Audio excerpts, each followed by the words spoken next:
Presencias del más allá. La familia Sánchez llegó a su nueva casa, en una ciudad del estado de Sonora. La habían conseguido por un buen precio, y habían invertido el resto de sus ahorros en acondicionarla, puesto que llevaba varios años deshabitada.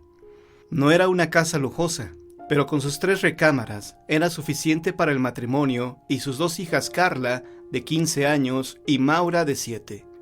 Estacionaron el auto ante la pequeña verja.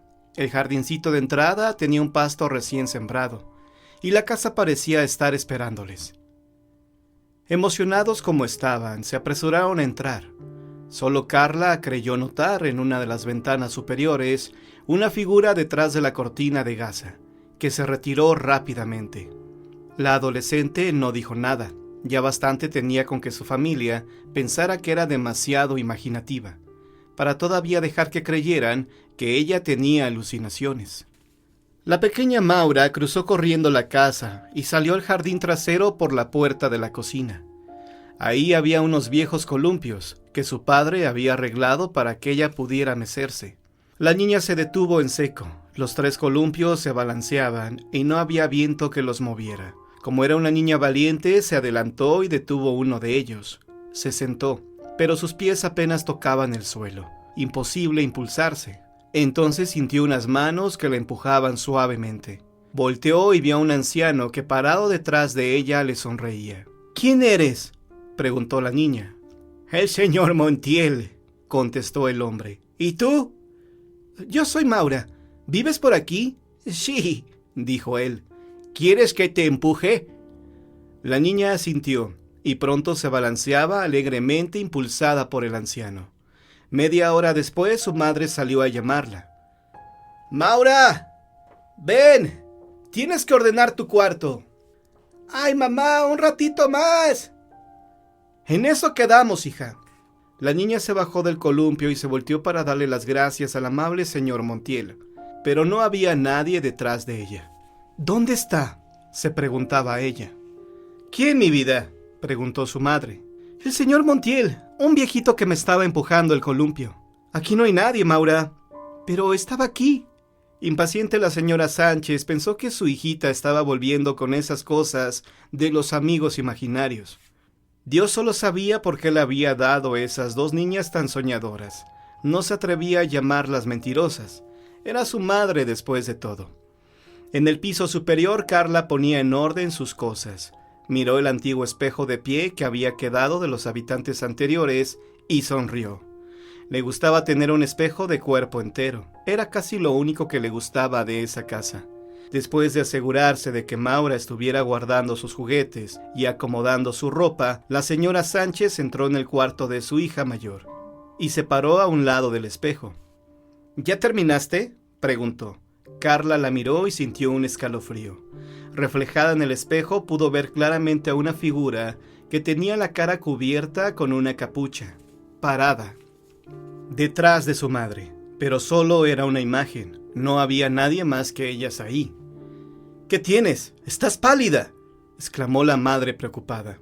«Nada, mamá. Estoy bien, de veras», contestó la adolescente. Durante la cena, la pequeña Maura contó a su padre el episodio en el jardín. «Era muy amable, papá. Me dijo que se llamaba el señor Montiel. Traía puesto un chaleco café, como los que usaba mi abuelito». El señor Sánchez cruzó con su esposa una mirada de resignación. Él tampoco entendía de dónde había salido sus hijas tan imaginativas. «Sigue comiendo, Maura», recomendó su madre. «¿Y qué más pasó con el señor Montiel?», preguntó Carla, súbitamente interesada. «¿Cómo era?». «Flaco, con el pelo blanco», contestó Maura.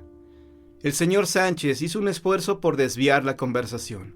«Mañana voy a explorar el sótano», anunció. «¿Alguien quiere ayudarme?». «¡Yo!», exclamó Maura feliz. «¿Tú crees que encontremos algún tesoro, papá?». «No sé lo que encontraremos», respondió este. «Son trebejos de la familia que vivía aquí». «¿Quiénes eran, papá?», preguntó Carla. «No lo sabemos, hija. Yo traté con una agencia corredora de bienes raíces». La noche cubrió el cielo con su manto de tinieblas, y una luna pálida asomó entre las nubes, acostada en su cama. Carla podía verla a través de la ventana. Había algo en esa casa que no le gustaba. Estaba segura de haber visto la figura encapuchada, pero temía que sus papás pensaran que era solo su imaginación. El cansancio del día acabó por vencerla y se quedó dormida. Despertó sobresaltada. Escuchaba unas voces que parecían entonar un cántico, de esos que se usaban en las iglesias, gregorianos. Se incorporó en la cama, alerta. Las voces comenzaron a murmurar su nombre. Carla. Carla. Esta vez Carla no se guardó nada. Contó a sus padres de la sombra que había creído ver cuando llegaron, de la figura encapuchada que se había parado detrás de su madre, de las voces que había escuchado. Después de presenciar el ataque, ninguno de sus padres se atrevió a decir que eran imaginaciones. El señor Sánchez encontró en el sótano de la casa unas fotografías, el chaleco y algunas pertenencias del señor Montiel. «¿Y eso también lo del señor Montiel?», dijo el señor Sánchez. «¿Y ahora qué hacemos?», preguntó preocupada la señora Sánchez. «¡Largarnos de aquí!», opinó Carla. «No», protestó Maura. «A mí me gusta el jardín, y además el señor Montiel es muy amable». «Antonio», dijo la señora dirigiéndose a su marido, «tenemos que averiguar quiénes eran los dueños de esta casa. ¿Y qué fue lo que pasó aquí? Pero antes debemos llamar a un sacerdote». Ese mismo día, un sacerdote bendijo la casa, y las cosas se calmaron durante algunas semanas. Mientras tanto, Carla se dedicó a navegar por internet. Una tarde encontró lo que buscaba. «¡Oh, Dios mío! La casa perteneció efectivamente a unos señores Montiel», dijo a su familia esa noche. «Tenían un hijo de nombre Ramón, pero algo pasó y la casa fue puesta a la venta. Nadie quiso comprarla y así transcurrieron varios años, hasta que llegamos nosotros. Yo he estado averiguando en la agencia corredora de bienes raíces», añadió a su vez el señor Sánchez. «Quedaron de ponerme en contacto con la persona que les encargó que vendieran la casa». Al día siguiente la señora Sánchez estaba en el jardín. No comprendía por qué, a pesar de todos sus afanes, todas las flores que sembraba ahí se marchitaban. «Les falta abono», dijo una voz detrás de ella. La mujer volteó sobresaltada. Un frío glacial se arrastró por su espalda.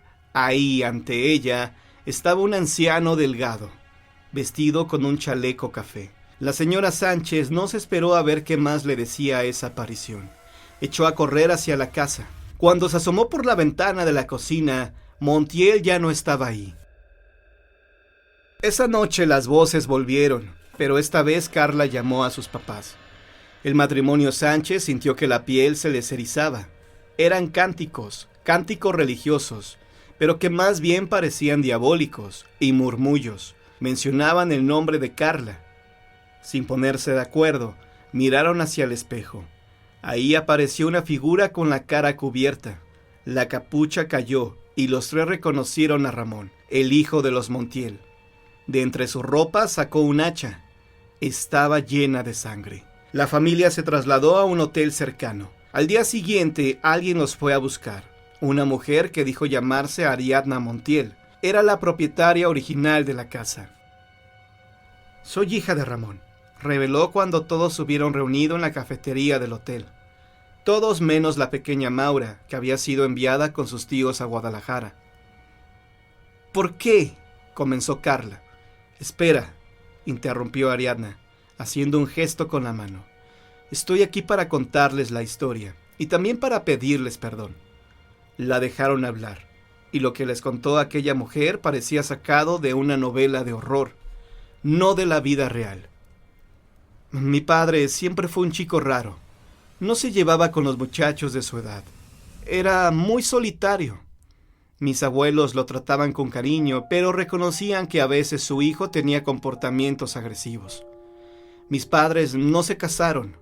Tal parece que fue un asunto de una sola vez. Ramón nunca quiso reconocerme, pero mi abuelo, el señor Montiel, hizo lo que le pareció justo y me dio su nombre y su apellido.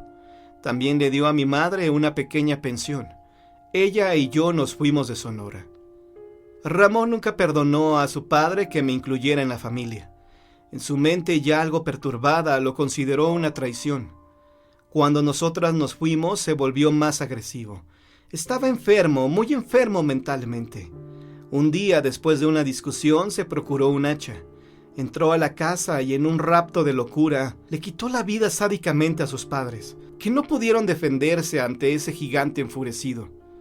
La casa quedó convertida en una carnicería. Había sangre por todas partes. Cuando se dio cuenta de lo que había hecho, Ramón se quitó la vida.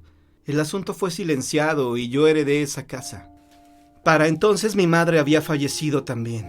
Puse la casa a la venta, pero la gente decía que aquí asustaban, que los fantasmas de mi abuelo y de mi padre se aparecían. Por eso permaneció deshabitada. Las personas no quieren ligarse con lugares donde hayan ocurrido hechos violentos. Hasta que llegaron ustedes, que venían de fuera y no podían saber nada. Yo pensé que lo de los fantasmas eran habladurías. Jamás me imaginé que eso fuera real. Y mucho menos que el espectro de Ramón, cargado de odio, pudiera ser tan agresivo. Créanme que lo siento. Si desean devolver la casa, no puedo negarme. Esto ocurrió hace 2 años. Hoy ya no existe la casa donde tuvieron lugar estos desdichados acontecimientos. En su lugar hay una clínica de salud del gobierno. Pero las presencias del más allá que alguna vez la habitaron siguen ahí. Cuando menos una. Hay médicos, enfermeras y pacientes que juran que algunas noches se puede ver una figura encapuchada recorrer lentamente los pasillos, y algunos creen haber visto asomar entre sus ropas oscuras un hacha ensangrentada.